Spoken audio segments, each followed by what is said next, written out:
So the subject of today's episode is Canada as the best marketed country in the world. Canada as pure marketing.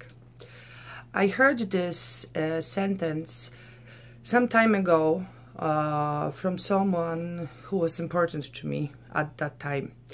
And I struggled with it myself for a while, but I eventually understood what that person meant was that Canada is like well-packaged product.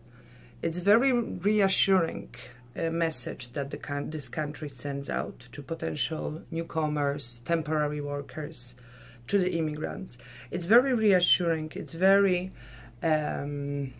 assertive.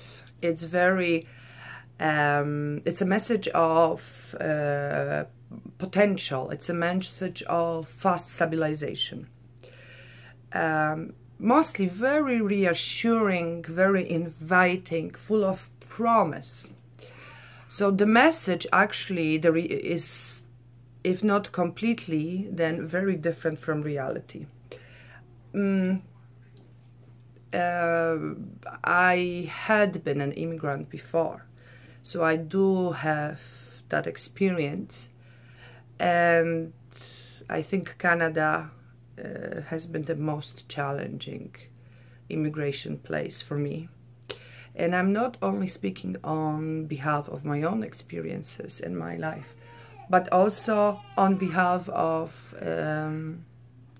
or using the shared experience of my friends, my colleagues, or singular conversations I would carry with immigrants. New immigrants, people in their 20s and 30s who moved here for reasons that are very different, and I want to accentuate it.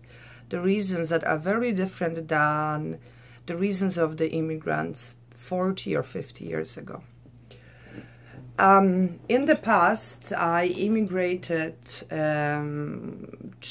for the first time to Ireland. I was at the time a university student in my home country in Poland, and my only responsibility was to finish off my semesters with decent grades. And I achieved that. That was at the time when Poland joined European Union. The month after we joined in, I left for Ireland, the country of my dreams at the time. I was very curious, very focused, very courageous, and very excited. So the trip turned out to be a success. I improved my English. I lived life with other Irish people and not only within Polish minority, Polish community. I traveled the country, that beautiful country, and I saved up some money. So at that time, I already had that mindset. I would repeat that experience again the following year. And I did. Eventually, after I graduated from university, I decided to move, this time to Scotland, to Edinburgh, to live my life over there. In fact, it's that Scottish experience that brought me to Canada, because I came to Canada for love. It was very youthful, very innocent, passionate, gentle, trusting, loving. And the person who I was in love with adapted so well to European lifestyle, mentality, and culture that I assumed it would be easy for me to do the opposite within Canada. Also, he convinced me, knowing the person I was, that it would be easy for me to adapt. So it didn't go exactly that way. And to be honest, up to this day, and I've lived in Canada, both on the West Coast in Vancouver and here in Southern Ontario, in Toronto, even till this day, at times I feel the moments where I feel very alienated, where I feel very challenged to flex myself even more. And I feel the community I live within doesn't give itself a chance to truly open up for what newcomers, for what new immigrants can bring in to enrich the culture of this very new, in fact, community. And after speaking with my friends and after observing the reality of everyday life around me, I came up to a conclusion, and I want to specify that I'm just a regular woman. In fact, I am a mother of a wonderful little baby boy, and I think it's this motherhood experience that sort of made me courageous enough to record and to speak up and to start off this little channel you guys are just watching right now, which I thank you for. So I would like to also mention that the other reason would be that I feel we live in the times where the truth is coming out for various minorities in North America. Women start to speak out about their true experiences, and they name their experiences and feelings around them for what they really are. There is no holding back. The truth is coming out. Other minorities are also beginning to name their true experiences, and there is that surfacing of the deep and sometimes dark reality. And I feel it is necessary as well for the new immigrants in Canada whose purposes and reasons are very different of those in the past. And even though we live in the 21st century, I feel there is no conversation about it. So following that thought, I would like to touch upon 3 points I'm observing that are holding us back in the potential career growth in everyday communications. And these are as following: the so-called language barrier. So that's the first one. So I always try to explain to others that discrimination I experience, because in fact that's what it really is, it's discrimination. The moment of discrimination doesn't happen when people look at me, because I am not a person of color. However, the moment I open my mouth and people hear my accent, the moment of discrimination happens. I would like to specify that, of course, not full population responds to me like that. The population varies, of course, but there is a big part of population who, for example, asks me the question.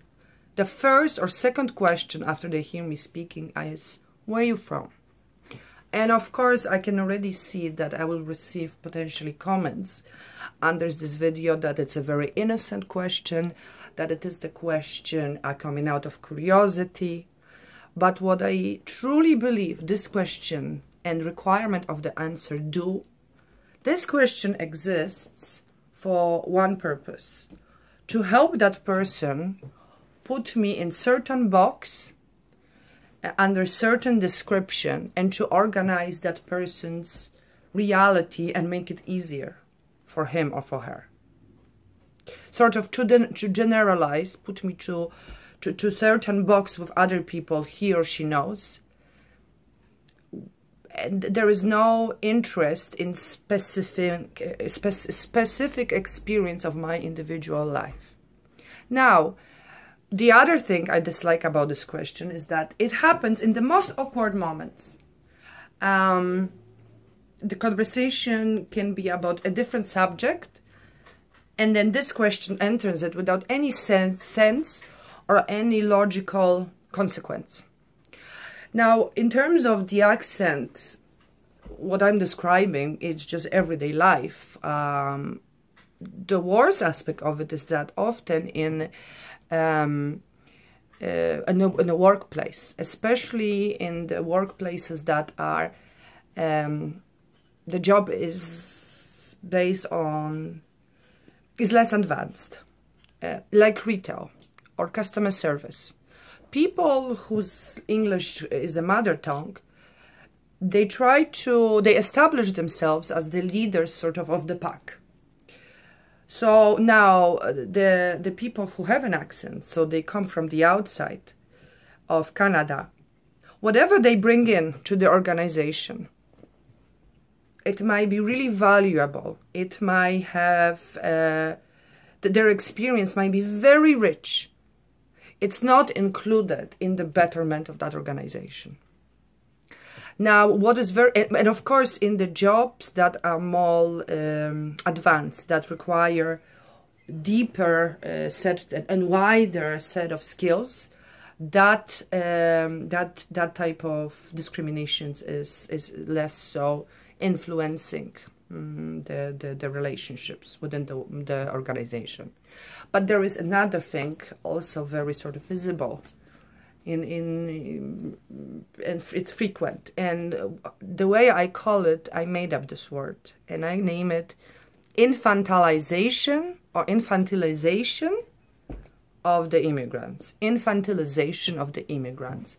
So it's taking the adult person and it's turning that person into more adolescent, into the one that has to be taught, into the one that for sure doesn't understand, have experience or knowledge. Again, whatever that person brought in, that is assumed straight up to be lesser of what already exists within community here. Now, and using that, especially within the workforce, creates situations as follows. And that's what I've experienced personally, and I've heard many people experiencing as well. Whatever we bring in, whatever type of education and experience we bring in, that is to be put aside. It is to be a new beginning here in Canada. So you might be carrying a master's degree from the university. The best bet for you is to go to the college and start over, even in a completely different field. And imagine now a person who comes in as a single person. That person can potentially, after initial shock or maybe even trauma, come to terms with that and restart his or her life.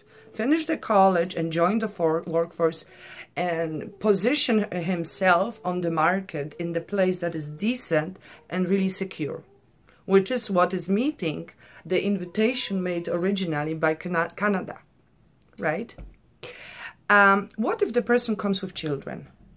Then the decision has to be made. Am I supporting myself or am I sacrificing my life for my children? And that is what very often happens. And I really believe that puts us back 30 or 40 years. And that connects with the third point, which is, that's the way it is, that's the way it always has been. So many Canadians remember the struggle their parents experienced when they first came here. And they were completely unwelcomed, and social alienation was much worse. I've heard of the example of really disgusting alienation of people back then. There is this consensus that right now the society is much more tolerant, and that is for sure the truth and the fact. However, to say that's just the way it is, imagine you said that to women's movement. If we just assumed that, there wouldn't be space for the talk about equal pays. There wouldn't be open conversations about women's experiences. We live in the 21st century. I feel each group deserves just more openness and chance and truly equal rights to name things for what they are. Now, all of this was just a brief touch on the subjects I will be talking about more. Please subscribe to my channel. Comment positively, negatively, like or dislike my video. I'm open for anything. I'm just yearning for conversation. Please just avoid vulgar comments. I understand you might disagree with what I say. I welcome all comments. I will be trying to post a video once a week, and I'm looking forward to speaking hopefully with you soon again.